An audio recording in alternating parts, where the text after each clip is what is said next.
Good morning, beautiful people of planet Earth and all other interdimensional entities. It's 5:02 a.m. on the 10th of February 2025. Haven't slept a wink all night. Well, maybe a wink, maybe 2 winks, but that's about it. And we won't talk about my bladder. It's been very naughty and misbehaved. I was up every half hour. So I've given up. I gave up actually an hour ago. Got out of bed and thought, fuck it, I'm not going to sleep tonight. Don't waste my time playing dead. And I've been looking at YouTube videos and random things and uploading my memories off Facebook, which I do every day, my mad writings and kind of, going over the past and wallowing, which I do every day because, when you upload your memories, it's surprising what patterns repeat and what things pop up. But anyway, there was a happy memory about my elderly friend Elsa who passed away on the 2nd of April last year, and I went to her funeral on the 11th of April, the day before my birthday, so that was gut-wrenching. But anyway, she popped up in my memories advising me when I was worried about how I was going to get the lawn mowing done when I was having my regular lawn mowing crises, to sing in my garden. The fairies would hear me and might assist me. And you know what? As demented as the old lady was, it actually worked. So never discount the advice of a 94-year-old woman. Delightful. Anyway, I've decided, since I'm not going to sleep, and I feel kind of hungover from not sleeping, but my brain won't shut off, and if my brain won't shut off and my bladder won't shut the hell up, then I have to be alive and active in this body. So I might as well just keep reading ghost stories. So on that note, I've decided to do just that. So don't mind me, I'm still in my dressing gown. I haven't brushed my hair. I look like hell, I feel like hell. I probably am in hell. But anyway, on we go with ghost stories. What to do when you live in hell. Live in sacred tryst with the feckin' paranormal, am I right? Oh well, one day I'll cross beyond the veil and then I'll be able to be eternally awake, because I don't think they sleep on the other side. I don't think it bothers them all that much either. Maybe I'll go haunt somebody. Who can we haunt? Who do we not like this week, people of Earth? Who could I go in rattling my chains and gnashing my teeth and scaring the bejesus out of someone? Well, you don't have to wait to be dead for that, by the way. Anyway, let us carry on. Chapter 25, Ghostly Gourmands. Well, that should be a bit funny, shouldn't it? He was eaten of worms and gave up the ghost. The Bible, Acts, chapter 12, verse 23. Given that we can safely assume ghosts don't need to eat, it's amazing how many of their stories involve food. That staple of human existence, flour, is the common ingredient in our first two. The second, as sad as the first, is shocking. The cruelty with which many of our ancestors treated Aborigines should be a constant source of shame to white Australians today. Indeed, I wholeheartedly agree about that one. The lives of the Indigenous people of this continent were held to be of so little value that the murder of hundreds mattered less to a station owner than the death of a favourite dog.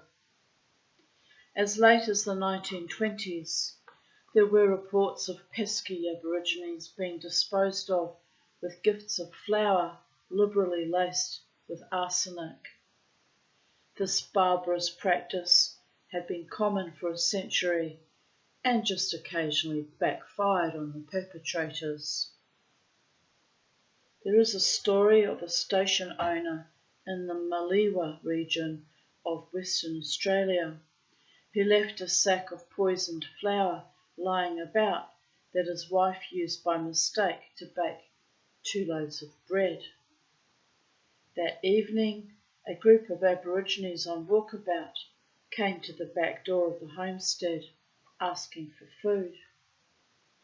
The station owner's wife wanted to give them one of the freshly baked loaves, but her husband wouldn't hear of it. "Waste of good bread," he grumbled as he tucked into a slice himself. It took about 15 minutes for the poison to take effect, and another 4 hours, during which the station owner writhed in agony for death to claim him. Ever since, the story goes, the ghost of the poisoned poisoner has haunted the station, bemoaning his fate and scaring the wits out of every Aborigine it encounters. "He's a horrible sight, that's for sure," one witness reported. "His skin's bluey grey and his eyes are all bloodshot, and you know, when he opens his mouth to yell at you, all that comes out is this long, pitiful moan, like a dingo howling. You'd feel sorry for the poor bloke if you didn't know what he did to them blackfellas, and if he weren't so bloody terrifying. I seen him twice when I was a kid, and I can tell you, I didn't hang around long neither time." Flour also produced a much more likeable and less frightening spectre, which haunts a large pocket of vine-infested grassland known as Munro Plains, a few kilometres west of Tully in far north Queensland. Settler Colin Munro established a farm there in 1852 and built a substantial homestead for his young family. He also employed an Englishman named Dick Grosvenor as tutor to his children. Grosvenor was a gentle giant weighing 140 kilograms, well educated and softly spoken, who admitted proudly to being 80 years old. The Munro children adored the old man and would sit for hours on his ample knees, stroking his waist-length beard, while he told them tales of his travels and explained the mysteries of the world to them. One day, while the family was away, Dick went to get a dish of flour from the 90-kilogram bag kept in the homestead storehouse. While reaching in, the old man overbalanced and fell head first into the bag. He was unable to regain his footing, and within minutes had smothered in the flour. Old Dick Grosvenor was sorely missed by the Munro family, but they were not deprived of his company for long. He reappeared as one of the fattest ghosts ever seen in Australia, his head, whiskers and clothing covered in flour, smiling benignly and waving a ghostly white hand at the children. Around 1908, the family left to take up another property near Mission Beach, but the ghost stayed on at Munro Plains. Soon there was no one left who remembered him or could put a name to him. Later residents in the area, who occasionally saw him wandering about dejectedly, referred to him simply as the old cove with the long white whiskers. Also from Queensland comes a gruesome ghost story set in a Brisbane butcher's shop. The shop stood behind the Brisbane Arcade in Adelaide Street, facing the present King George Square. It was there during World War II and for many years after, but it is gone today. The shop was L-shaped, the meat being prepared in one part and the customers served in the other. The story goes that the butcher and an apprentice got into an argument one day. A meat cleaver was thrown and the apprentice died. Subsequent owners of the shop, their staff and customers would occasionally hear the sound of the men arguing and struggling, then terrible screams coming from the back of the shop. A former customer told the Courier Mail years later that the sounds she heard there one afternoon were the most terrifying and disturbing she had ever heard in her life. I started going there to buy sausages. They made good sausages, they did, with plenty of meat in them, not like the rubbish you get today, and my hubby loved them. Anyhow, I went in there one day just on closing time. It was a stinking hot afternoon, I remember, and I said to the lady behind the counter, I'd just have a pound because they might go off in the heat. She went round the corner to get my sausages, and as soon as she moved out of sight, there was this terrible, blood-curdling scream that echoed off the tiled walls, followed by a shocking, gurgling noise. I was the only customer in the shop, and I hadn't seen anyone else behind the counter, so I didn't know what to do. I called out, "Are you all right?" I got no reply, so I put down my shopping bag and stepped behind the counter, expecting to see the woman lying dead or some bloke attacking her. But the woman was just standing there with my pound of sausages in her hand. She was white-faced and trembling, but there was no one with her. When she saw me, she pulled herself together and said, "Oh, you mustn't come back here. This area is for staff only." I said, "I heard you scream. I thought you were in trouble." She replied, "No, I'm all right, thank you. It wasn't me who screamed." I could tell something was going on, so I pressed the point. "Look," I said, "I was only a few feet away, and I heard you scream and then a horrible gurgling noise." At that the woman turned even paler, and I thought she was going to faint. My sausages slid from her hand and landed in the sawdust on the floor. There was a chair for customers out front, so I insisted she sat down there. She seemed terribly relieved to be on the outside of the counter. When I put my hand on her arm to comfort her, I could feel her trembling, and she started to cry. "I just can't take it anymore," she said. "I've worked here for just over a year, and that's the third time I've heard those awful noises. It's just horrible, and there's no one there. It's the ghosts. I know it is." Between sobs, the woman told me the story of the butcher murdering his apprentice, and I advised her to find another job. I don't know whether she took my advice or not, but I told my hubby if he wanted any more of their sausages, he'd have to go get them himself.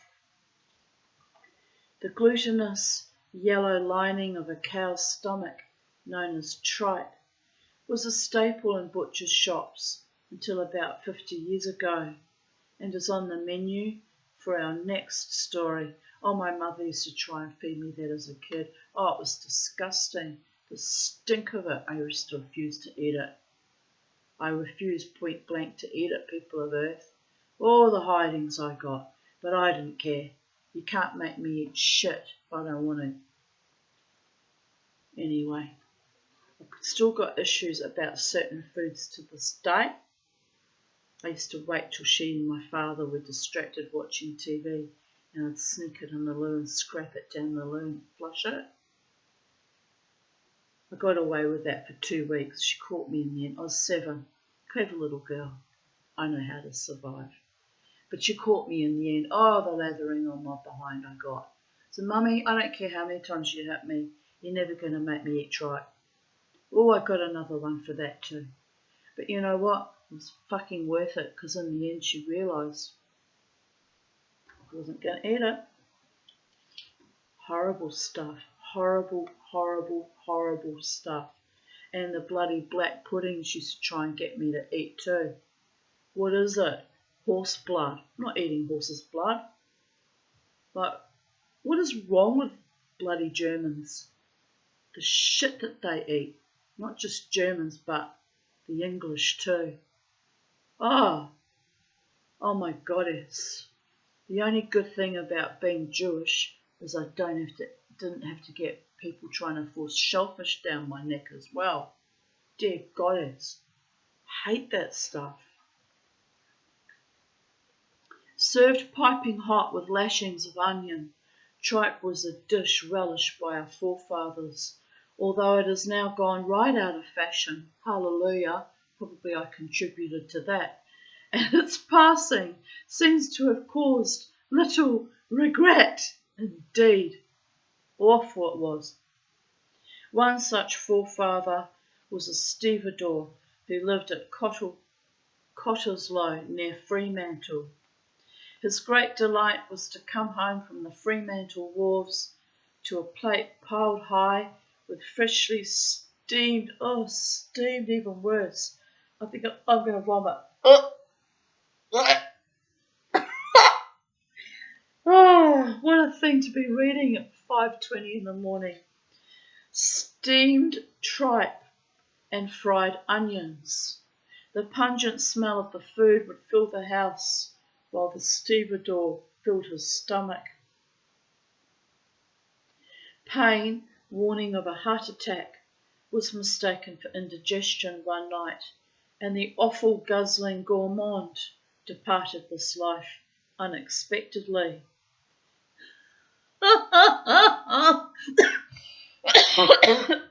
Sorry. I shouldn't laugh, but I just love that he followed it up the next sentence. His disconsolate widow stayed on in the house for the rest of her life, but could not bring herself to cook tripe and onions ever again. That's how she got rid of the old bastard. That did not stop the unmistakable smell of that dish from returning to the dining room about once a week at dinner time for the next 20 years. He really liked his tripe, that one. Somebody should have introduced him to more interesting food like, I don't know, kebabs or filet mignon or, oh dear goddess. Anyway, tripe was a food that children had to be encouraged to eat, and one of the many ghost stories from the historic Rocks area of Sydney concerns a man who made encouraging his children to eat a mission. I got a story about that. It's not about tripe, but it's about another food I didn't want to eat when I was a child. I think I was about, no, I'm wrong. We were living in Melbourne at the time, so I was about 9. Anyway, times must have been tough. So my mother got this cockamamie idea that she was going to cook us up a rabbit, or boil up a rabbit, right? So she had this massive big pot with this skinned rabbit. You could still make out where its eyes and its ears were and its beautiful little nose. And I was traumatised. I thought, I'm not going to eat a fucking rabbit. It's bad enough I have to eat all the other things she dishes up. I am not going to eat a rabbit, I decided. So she's boiling this thing, this poor dead rabbit, which was, by all intents and purposes, meant to be food. I mean, it was well dead and butchered and all, but anyway, so she's boiling this rabbit with all these herbs and spices and looking very stressed. We're going to have rabbit for dinner tonight, Tanya. Yeah, Mum, whatever. Yes, I bought it. It's going to be our dinner tonight, Tanya. And then she'd look at me sideways, like she wasn't so sure herself, actually, to be honest. So I picked up on this hesitation, and every time she'd lift the lid on the boiled rabbit pot, threw in some carrots or some potatoes, I'd say, oh, look at the sweet little bunny hopping around the farm with its little whiskers, and I'd do the little whiskers. And then she'd look at me and go, "Och, doch, Mitch," slam the lid down, walk off somewhere else. Then she'd go to the pot again and lift the lid off, and she'd look at me.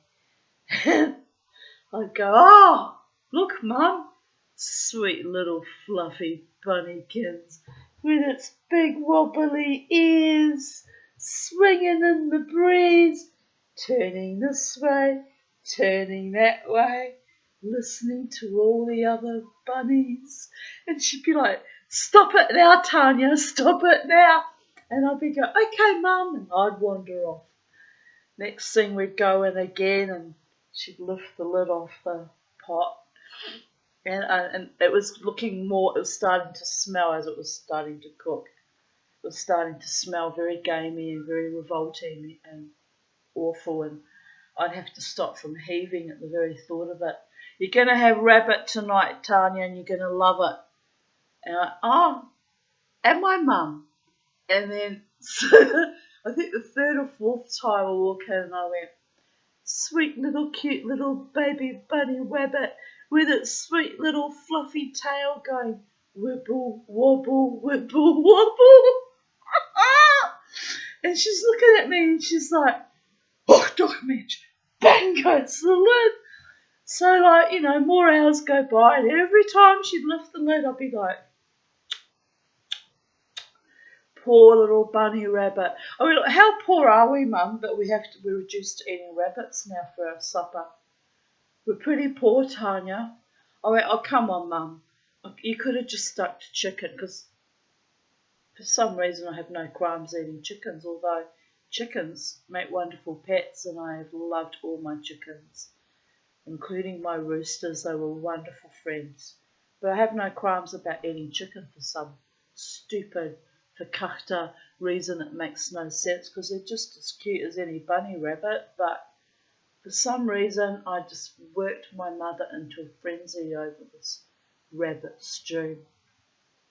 So about the 10th time she lifted the pot, and it was nearly ready. The food was nearly ready. I went, "What are you going to do, Mum? You going to serve that up to me? Are you going to cut it? Are you going to cut off its ears or its bum? Where are you going to start, Mum?" She just looked at me, and in the end she went, "I can't win with you. I don't know what to do." She actually threw the entire almost cooked rabbit out. I don't know what we had for dinner that night, but it wasn't rabbit. I was determined. I was not going to partake of that rabbit. That poor rabbit gave its life for no actual reason. It didn't even end up being food because I refused to eat it. So I don't know whether that was good or bad, but I guess the spirit of that rabbit was determined that it wasn't going to end up feeding some human mortal, and I wasn't going to have a bar of it either. Anyway, The sun's come up well and truly, and it's a beautiful morning. We've had lots of rain. We had lots of rain from between 2 till 4, and it's a beautiful day. Right, where were we? Just got to make sure I cover people there because I'm in a state of semi-undress. Don't get excited, gentlemen of Earth. It's got a dressing gown on. But anyway, morningitis. Look at me. I look like hell. But I do this when I work too hard on a project. There's a pattern here. That night I have trouble with my bladder and I don't sleep. It's overstimulated my nervous system. I don't have any regrets. I made it for a friend and I hope he enjoys it as much as I did making it. But by the gods, I'm paying for my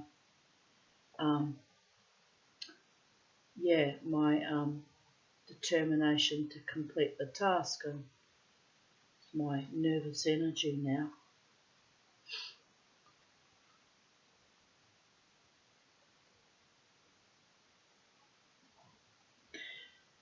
So where were we? Oh, we were talking about Lewis Garrell lived in Harrington Street in the Rocks in the late 19th century. And the story goes that he would pace around his dining room table at meal times with a stern look on his face and his hands clasped behind his back, admonishing his large brood with his favourite saying, "Eat up and grow strong."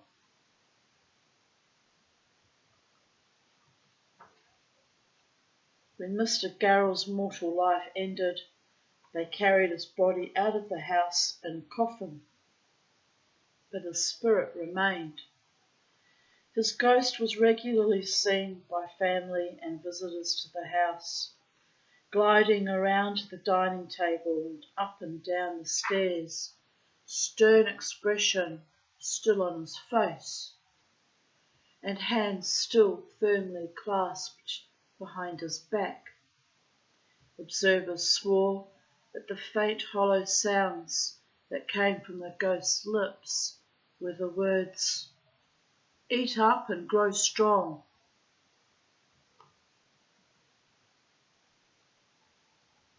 Just watching two scrub turkeys doing a weird little dance at the front of my gate. Sweet.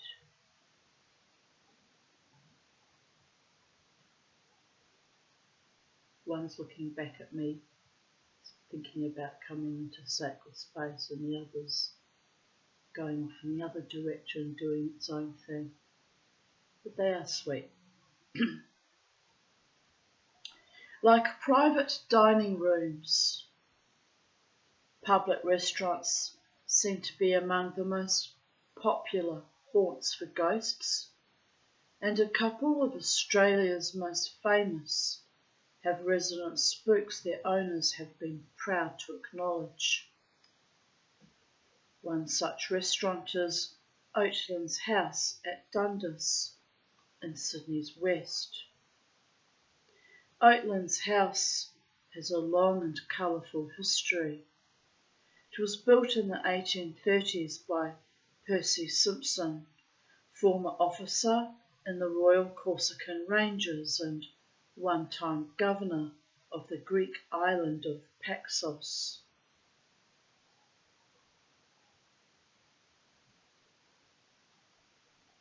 In Australia, he, like many men of his class, pursued two careers, civil servant and pastoralist. At different times he was superintendent of the Great Northern Road, a police magistrate and a Crown Lands Commissioner, all the while building a rural empire at Oatlands.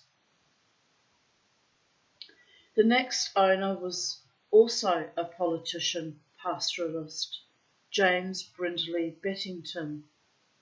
The last of his line to own Oatlands House died in 1915.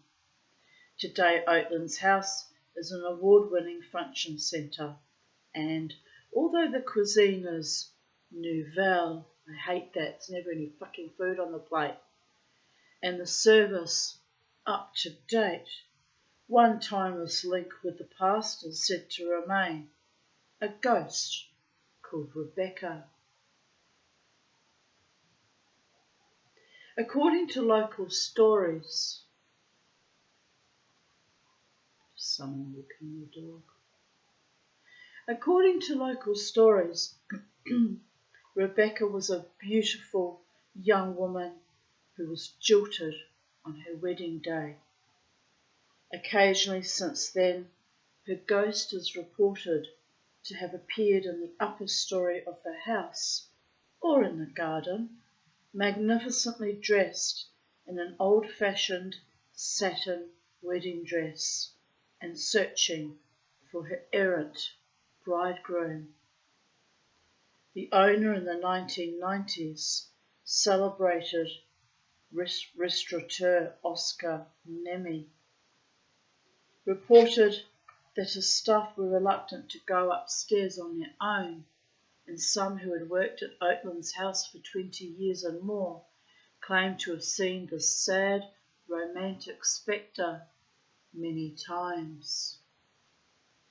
But it is not only staff who have seen her.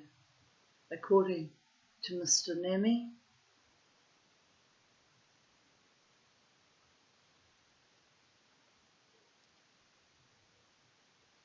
a woman sitting in a car outside the restaurant one day, who knew nothing about the ghost, came running inside, pale and trembling, with a remarkable story to tell.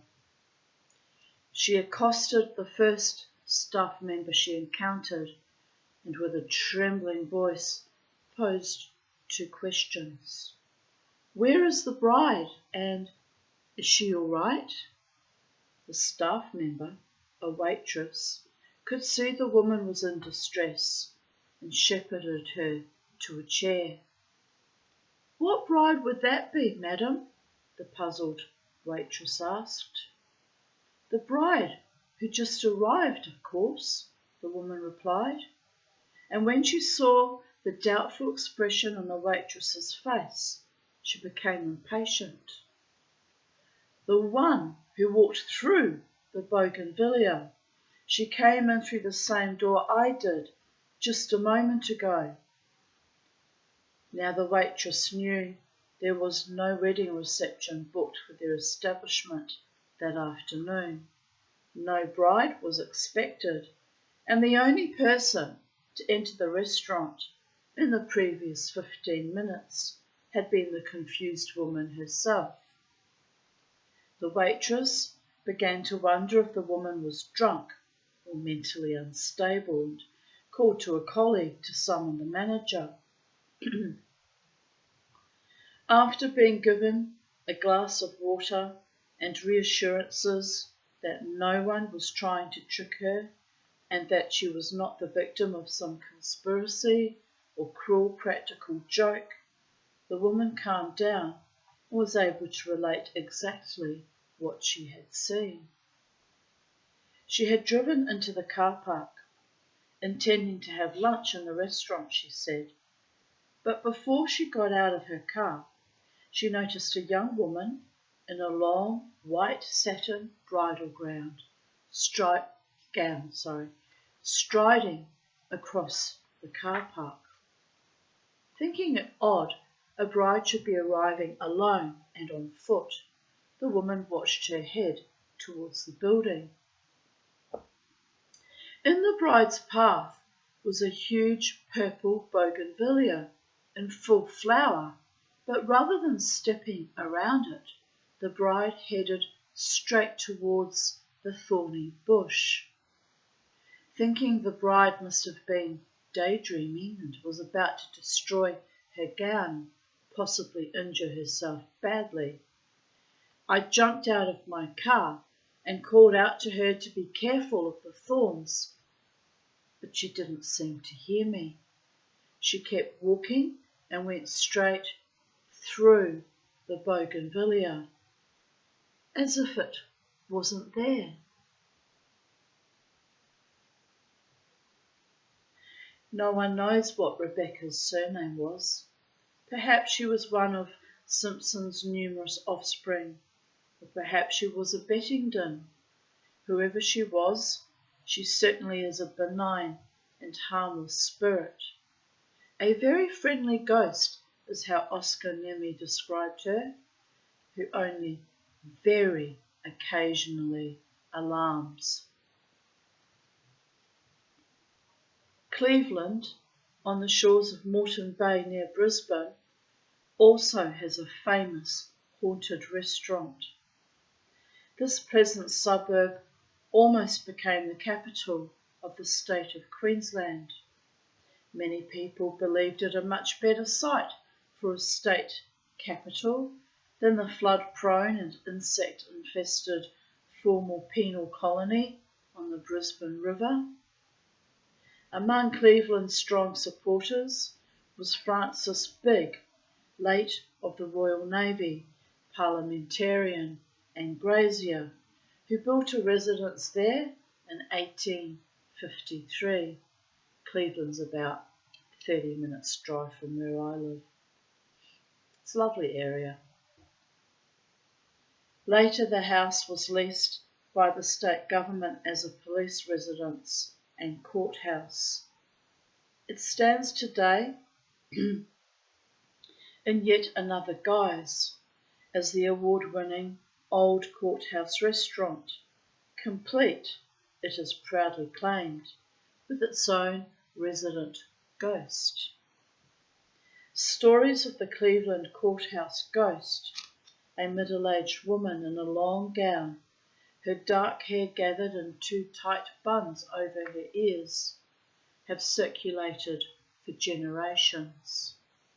No one knows for sure who she is, but most people believe it is Francis Bigg's wife, Elizabeth. Mrs. Bigg actually died back home in England. She hanged herself, legend has it.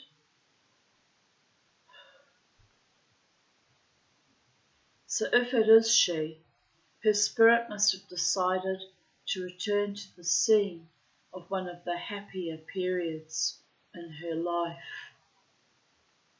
This spectre is normally well behaved, content to amuse itself tapping staff and diners on the shoulders, or blowing gently in their ears, but it has been known to lose its temper on rare occasions. Crockery and ornaments have occasionally taken flight, seemingly on their own, and crashed into broken shards. Light switches have been turned on and off by her unseen hands, sometimes at embarrassing moments. Taps are also a favourite prop for this meddlesome spook.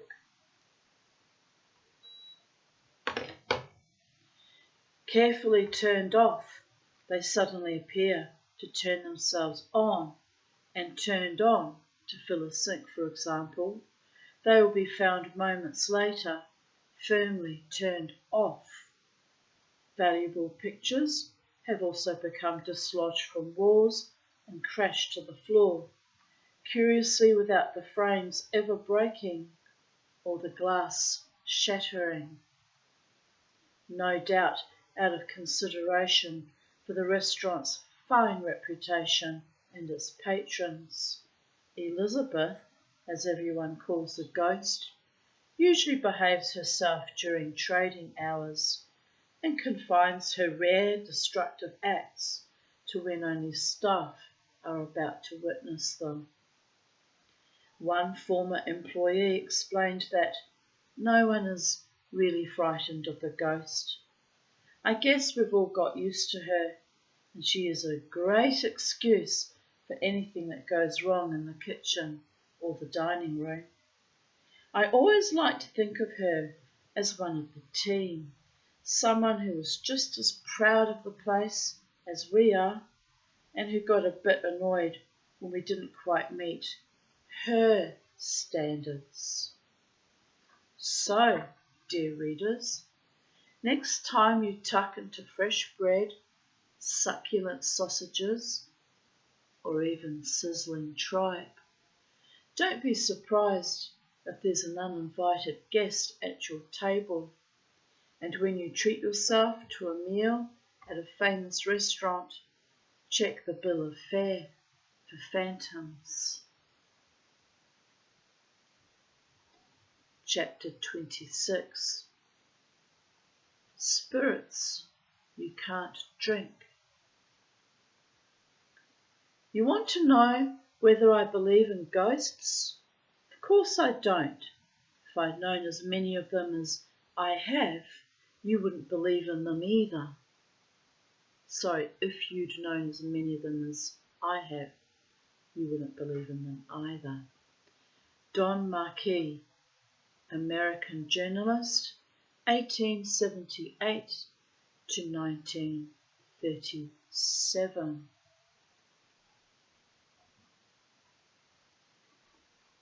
Like restaurants, hotels seem to be among the favourite haunts of ghosts the world over.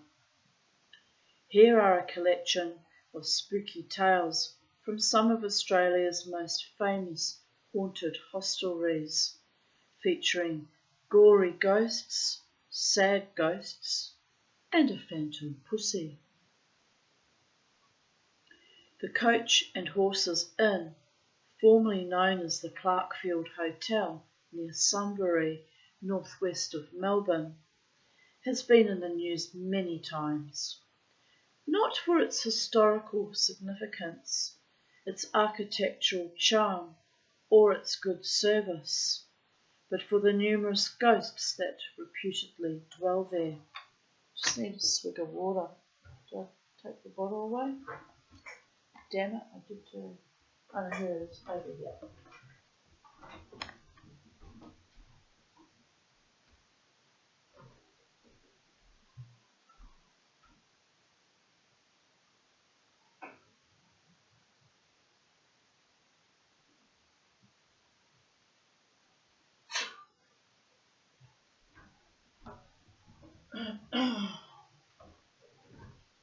Gosh,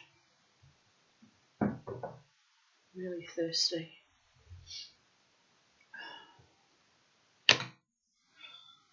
It's not good, people, though.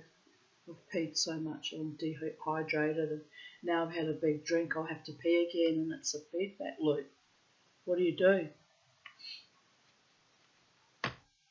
Survive. It's only one bad night. I've had, pardon me, quite a few reasonably good nights with my bladder for the last few weeks, so I just hope it doesn't revert to me being up 20 times a night like pretty much was up 20 times last night. That's why I gave up. There was no point trying to even lie there. So yeah, that's terrifying, because the only remedy left to me now, if that deteriorates to that extent constantly, is Botox in my bladder, and I don't want botulism in my body. I don't want poison in my body. I'm trying to stay medication free, trying to heal myself for the love of all the gods. So anyway, I'm freaking out about it, but it's only one bad night, and one bad night one can endure. It's when and I went through it, months and months and months of bad nights like that.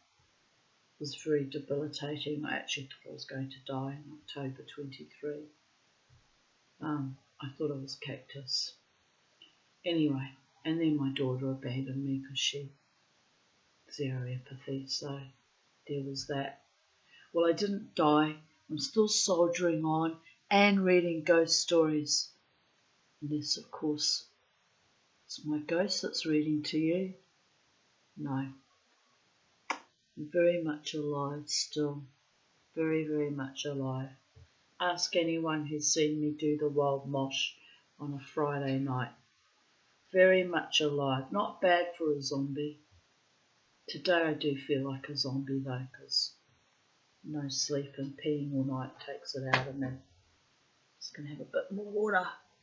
Have a bit more water, people of Earth. Dear goddess. It's a beautiful morning. Maybe I should go for a walk, wear myself out. It's too early to put on loud rock music and do the mosh, but that'll wear me out. Oh, you know what? What's today? Monday. Maybe that's what's wrong with me, because I didn't go dancing on Friday night. I didn't wear myself out. That could be a factor too, believe it or not. That 3 or 4 hours of moshing, reaching catharsis, knocks the old girl down for a few days. Well, anyway, it's been getting a bit dangerous in my favourite club in recent weeks, so I decided to take a break. And then on this Friday gone, my beautiful friend came up from Melbourne, so my focus was on her. She was my priority, and technically I still could have gone dancing, but I thought, no, I need to rest and look after myself a bit. So I'll see how I feel this Friday, because Ramjet will be playing. I like to support Ramjet too. I'll see how I feel, people of Earth. I might go on Friday. Unless I'm no better, then I'll stay home and behave myself and have insomnia instead. Damned if you do and damned if you don't. Anyway, where were we? I got cold and now I'm hot. I'm going to air conditioning. Carry on reading.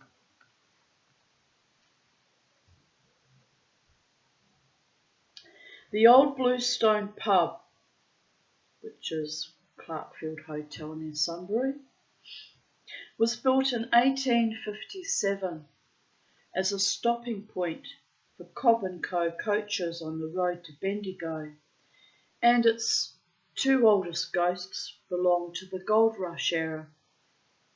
Legend tells of an Irish seaman named Patrick Regan, who jumped ship in Melbourne and made his way to the goldfields, where he struck it rich. Unfortunately, while stopping at the Clarkfield Hotel on his way back to Melbourne, Regan was set upon by a group of dishonest police troopers who shot him and stole his gold. Bastards. A medium from Penola in South Australia, visiting the Clarkfield Hotel in the 1980s, claimed that she had a vision of a fierce gun battle behind the hotel, with Regan exchanging shots with the troopers and trying to flee down the hotel steps. In later years, Regan's ghost became a familiar sight around the hotel, usually seen racing down the stairs, clutching a bullet wound to its chest and with blood seeping through its spectral fingers. I just want to cry when I think about that. I mean, it's just nasty to do that to people, isn't it? Greed. Things people will do for greed. Australia, mate, where they'll shoot you just for no reason too, just because descendants of convicts and anger issues and intergenerational trauma and greed and corruption. Did I mention greed? But Jesus.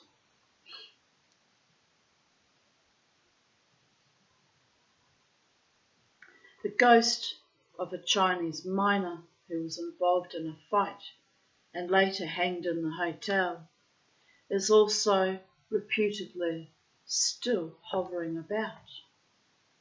Then there's the ghost of the intellectually disabled girl, aged about 11, who appears in a taffeta dress. She, it is said, disturbed her parents during a violent argument in one of the hotel bedrooms and was killed by her father, who then threw her body down a well. Her ghost has been reported many times, a forlorn, wasted spectre draped in a tattered, lilac-coloured nightgown. And a group of psychic investigators boasted of having recorded her sobbing and pleading on audio tape.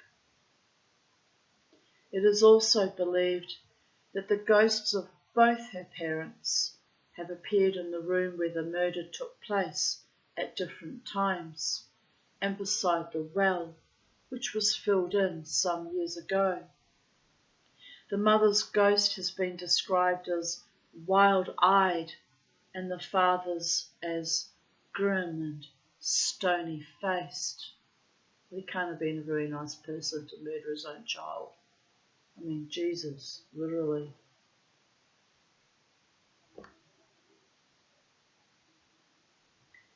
With such a fraternity of ghosts in residence, it is not surprising that there are many reports of sightings and ghostly encounters. In 1983, a cocky newspaper reporter spent a night alone in the stables behind the hotel in the hope of catching a ghost to write about. He didn't, but when walking past the infamous well the next morning, he commented that the old pump mounted above the well was useless if it didn't work. The pump, he claimed, promptly came to life and started producing a steady stream of fresh water. When a plumber inspected it a few hours later, the pump was found to be dry and completely seized up with rust. Spooky. I have spirits here played little pranks with my plumbing too. It's a bit astonishing at times. I asked my friend Peter Sloan, Lynn's husband, about it. He said I might have an airlock in the pipes, just to explain it scientifically.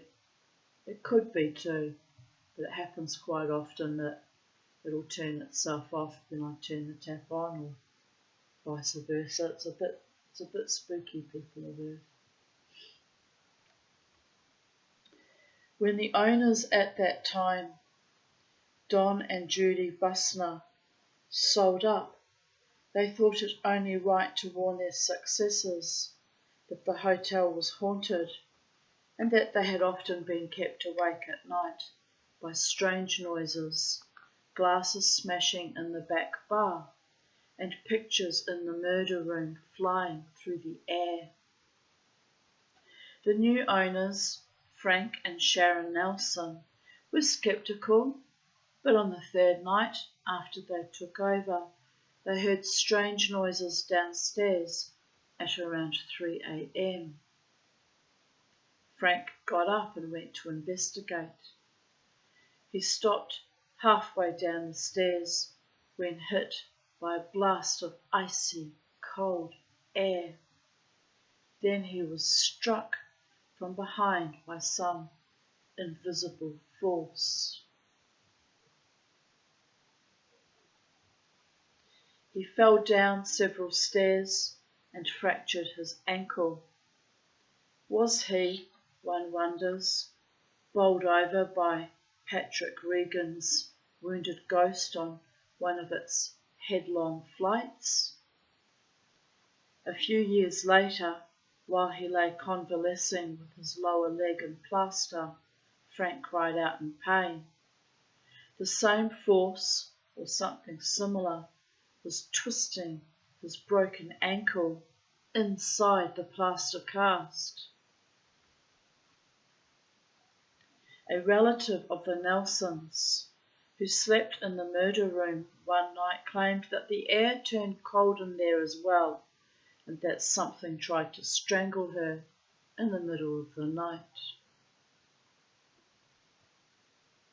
Staff also saw near-human forms on the stairs and in the murder room.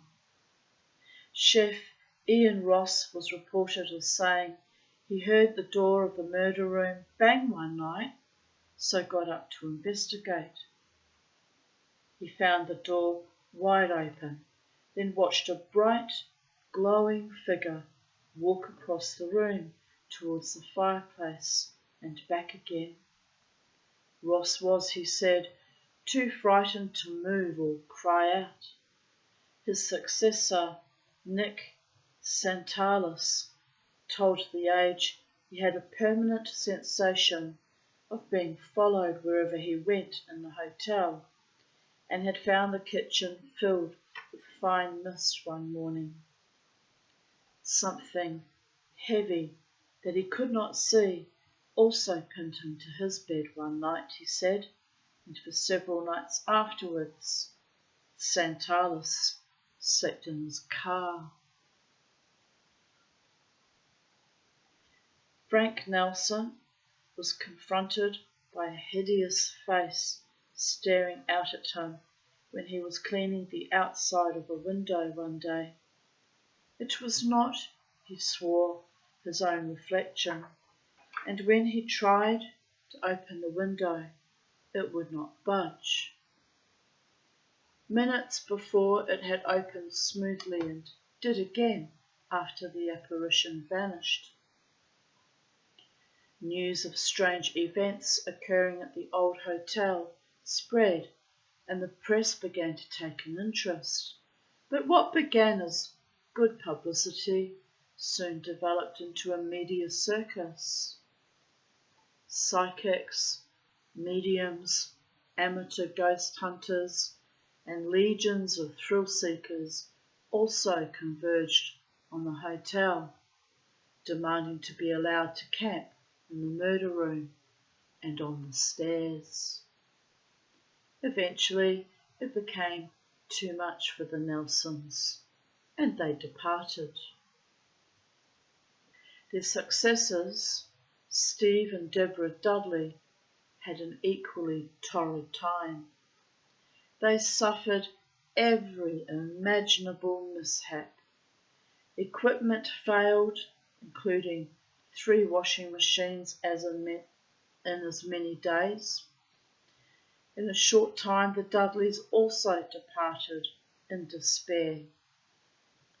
The next owner employed a couple to manage the hotel while he set about restoring it. Within a year or two, the grand old building was back to pristine condition, tastefully redecorated with period-style wallpaper and fabrics and furnished with antiques. But did the ghosts approve? Well, if so, they didn't let up on their campaign of terror. The manager's wife was reported in 1991 as saying that she refused to go downstairs at night time because of the ghosts, and their 4-year-old daughter went through a long period where she woke every night distressed and crying out, "I can't sleep with that thing in the corner." The parents could see nothing, but the child's fear was genuine and heart-rending. Nor could they see what caused a friend, who slept in another room, to call out for help in the middle of the night, claiming, like Santalis, that something or someone was sitting on his chest. If reports on the internet can be relied upon, it seems that ghostly encounters continue to occur in the old building to this day. Now called the Coach and Horses Inn, it really is a very charming pub, a sort of interesting and appealing looking place that is hard to drive past.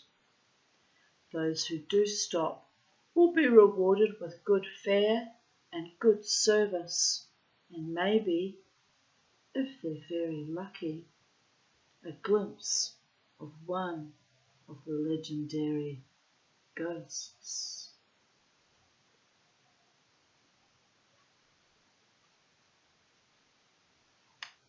A ghost of mal-disposition resides in a hotel in the Barossa Valley town of Lyndoch. Rob, the projectionist, as the locals call this apparition, always appears in the same spot, a corner of the comfortable private bar of the old Lyndoch Hotel. Rob was popular in his lifetime. Every Saturday, he travelled up from Adelaide with 2 feature films on giant reels stored in steel cases.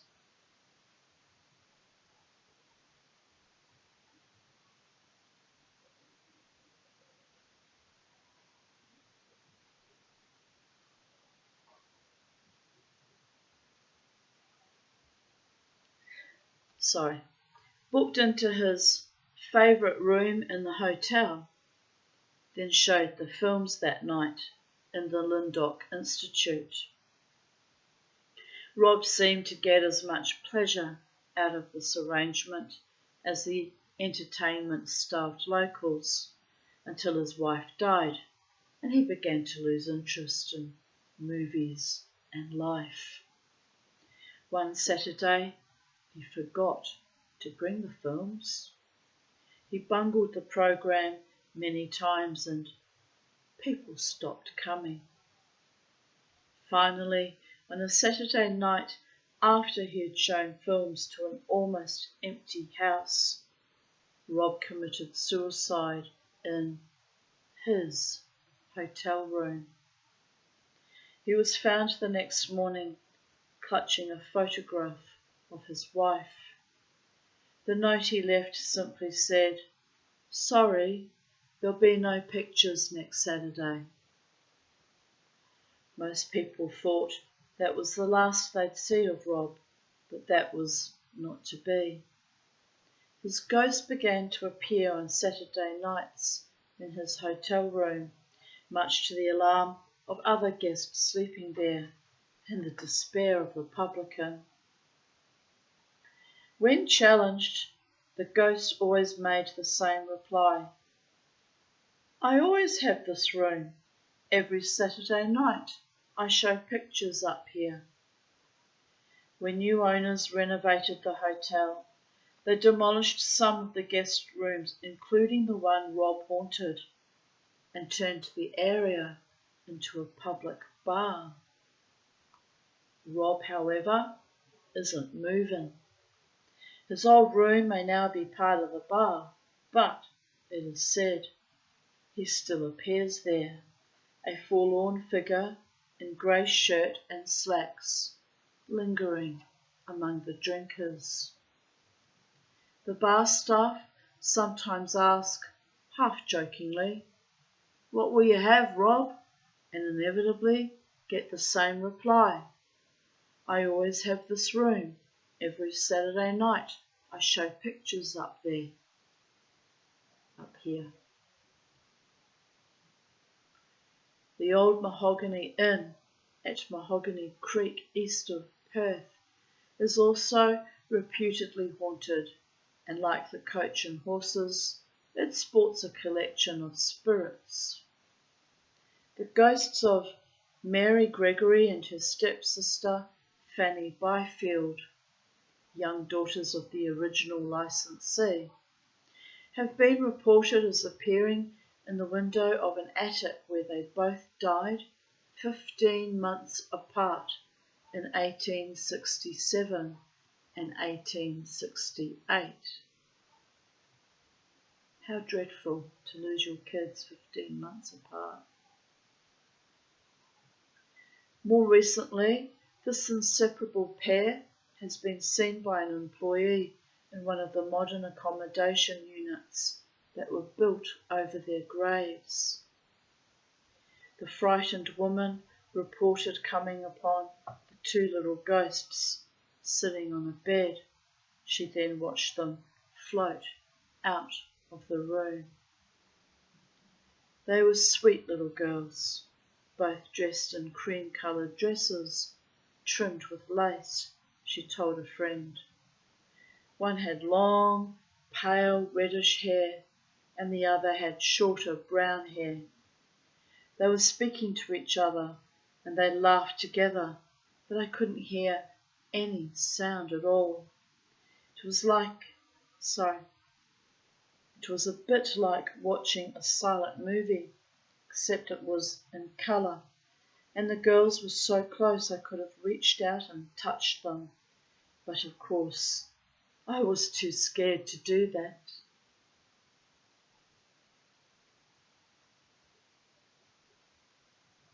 I was fascinated by their feet. They both wore button-up boots that went halfway up to their knees. When they got up, their legs weren't moving and their feet weren't touching the ground. They just floated across the room and out the door. I still find it hard to believe that I saw them, but then I'm sure that they couldn't see me. They belonged to a different time when I didn't exist. So to them, I guess, I wasn't there. It was spooky, but somehow I felt privileged, as though I had been given a special gift.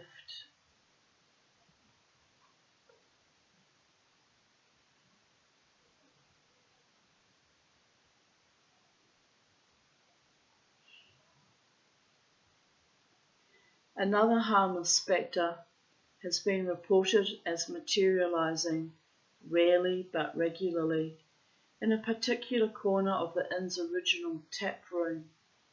Tradition says this is a wizened old man who sits in a favourite chair smoking a blackened pipe. His identity and reason for being there remain mysterious. The rattle of chains and unearthly cries have also been reported from the cellar of the Mahogany Inn on nights when the moon is waning. The popular theory is that they are made by the ghost of James Peacock, a convict who disappeared mysteriously from the inn in the 1850s. And an old dead tree in the garden is said to be the haunt of yet another ghost, this one a man convicted of murder. His name was Malcolm, and he was hanged from the tree, although many believed him innocent.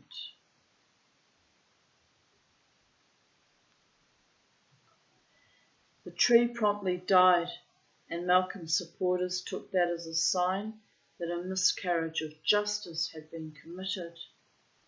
Malcolm's ghost, the story goes, has wandered around the tree on moon-bright nights ever since, seeking retribution. His face is reported to wear a permanent scowl, his eyes bulge, and his neck is disfigured by a livid mark where the noose choked off his life. Over the years, animals have added credibility to the Mahogany Inn ghost stories. Before the graves of the little girls were covered over, neighbours wondered why their little dog trotted off in the direction of the inn at a certain time every night. One night they followed and found the little creature standing beside the graves, wagging its tail and excitedly communicating with something their eyes could not see. The owner of the inn of the 1980s could never get his dog to enter the tap room. The animal wandered happily everywhere else, but nothing would entice it to enter the domain of the old man's ghost. A spectral cat also appeared one night in the dining room, Doors and windows were all firmly closed when a waitress reported that a large tabby cat with distinctive markings was roaming around the tables.